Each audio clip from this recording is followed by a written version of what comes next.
Napanood ko yung interview kanina kay Secretary of Interior and Local Government Junvic Rimulya. Matindi yung sinabi niya eh.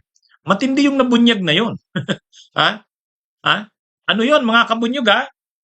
Nalaman natin kanina lang yon. At mula dito sa nabunyag na yon kanina, marami pa siguradong masusunod na mga mabubunyag dyan.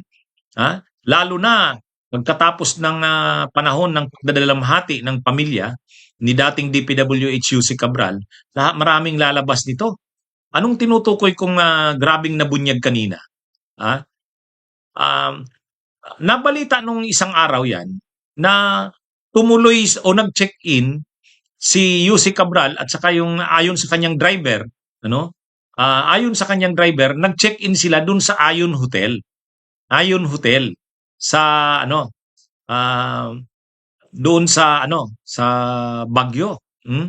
Nag-check-in sila doon sa Ayon Hotel.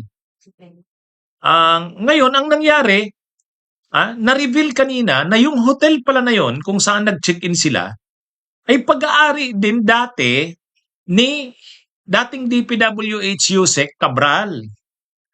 Imagine niyo yan. Di ba nakakabigla yung gano'n. Ibig sabihin may mga properties pala si Yusek Cabral doon sa Baguio City, no? O sa Baguio at Benguet area, no? Yun palang ang alam natin, malay natin marami pa siyang properties doon. Kaya nga ang tanong bakit sabi kasi nung asawa ni Yusek Cabral, nagpaalam daw sa kanila si Yusek Cabral mag-a-unwind. Sabi rin nung driver, magre-relax lang daw kasi madaming ang stress na naiisip o kinakaharap. Pero bakit doon sa Baguio? Sa bagay, malamig nga naman yung Baguio, magandang mag-unwind doon, mag-relax. Pero bakit doon? O ngayon lumilitaw. Mayroon pala siyang properties doon. At ito nga, yung hotel mismo na tinuluyan niya, nung nabalita yan na nag-check-in nga doon, kanya pala yun. Ayon yan kay ayon yun kay kay Secretary of Interior and Local Government Junvic Rimulya. Kaya lang, nitong taong 2025 umano, binenta na ni Cabral kay Congressman kay Congressman Eric Yap. Yun. So ang may-ari na ngayon ng nasabing hotel ay si Eric Yap. Kaya lang, ito namang si Eric Yap, controversial din to. Ito yung sinabi, mga kabunyog, ito yung sinabi ni Junvic Rimulya na si Eric Yap yata o malamang ang unang congressman na maaaresto. Ito yata ang unang congressman na maaaresto. Bakit? Kasi marami na ngang ebidensya dito kay Congressman Eric Yap. Si Eric Yap kasi ang House Appropriations Committee Chair nung panahon ni Duterte. Best friend ito ni Pulong. Best friend ni Pulong. Alam naman natin pag sinabi mong House Appropriations Committee Chair ka, makapangyarihan ka. Kung kung sa panahon ni PBBM o ni Marcos, ang Appropriations Committee Chair ng Speaker si Martin Romualdez, ang APRO Chair ay si Saldico. Di nakita na natin kung ano yung nagawa ni Saldico. Siya yung grabing ginawa sa mga insertions.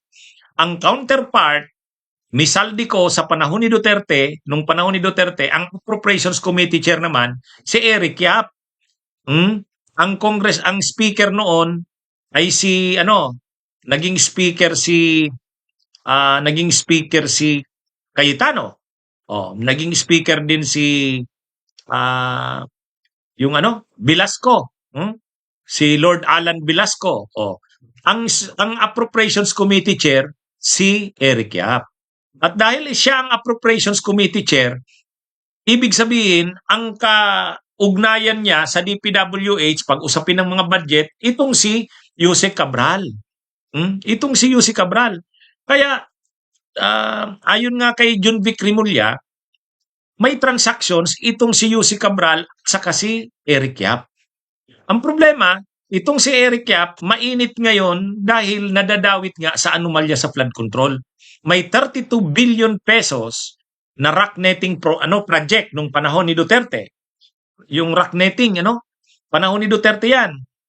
Sinasabi nga magkasabwat diyan si Eric Yap at saka itong si Pulong. Rock netting ano yan, project. Maanomalya din yan. Nangyari yan panahon ni Duterte, panahon na Appropriations Committee Chair si Yap.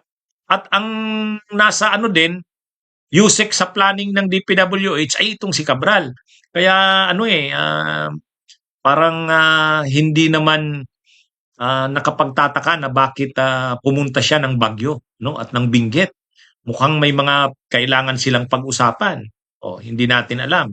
Malalaman natin yan sa mga susunod na mga araw. Kasi habang dumadaan mga araw, may nare-reveal katulad ngayon, nabunyag nga yan, na yung palang Ayon Hotel na yun, na tinuluyan ni Cabral, ayon sa kanyang driver, ang na-reveal naman ni SILG John Vic Rimulya, pag-aari pala yun ni Cabral. Kaya lang, binili ni Eric Yap ngayong 2025. At ito namang si Eric Yap, ito yung nadadawit doon sa maanumalyang rock netting project. Na ano rin, ito na nga yung ito nga yung parang coincidence ba yon?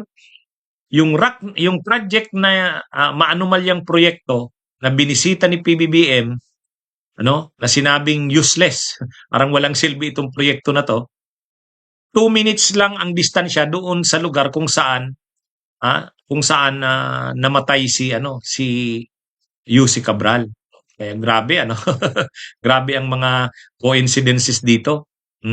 Kaya ito mga kabunyog mga kabay, itong si Eric Yap, ito rin yung may-ari ng Silver Wolves Construction. Pamilya nila yan. Na nagiging controversial din kasi napakaraming kontratang nahawakan sa gobyerno. Mga infrastructure, flood control.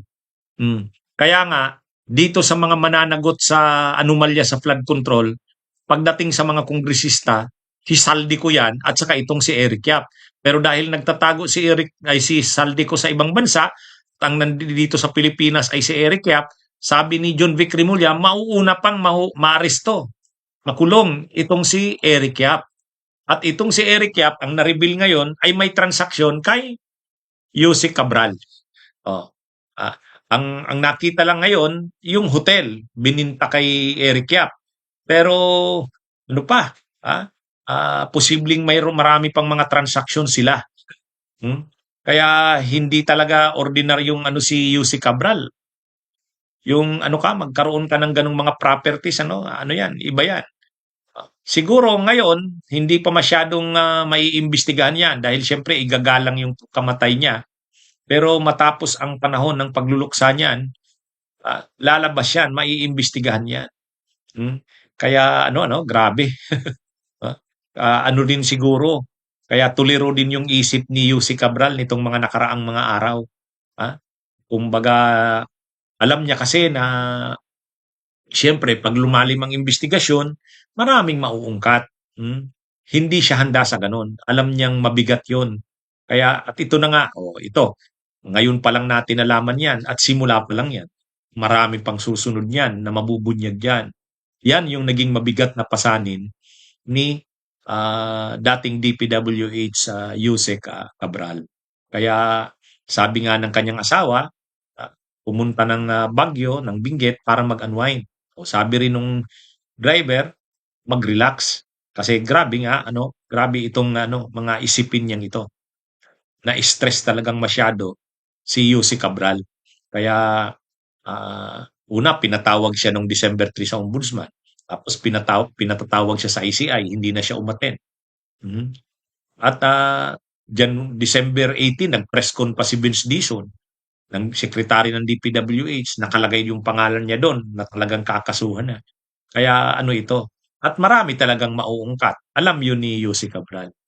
Kaya nga itong balita ngayon, yung sinabi ni John Vic Rimulya, maraming nabigla. Bunyog, bunyog, halikan na kasama ka. Bunyog, kapag buklod ay may pag-asa. Luzon, Visayas, Mindanao, isa ang pananaw.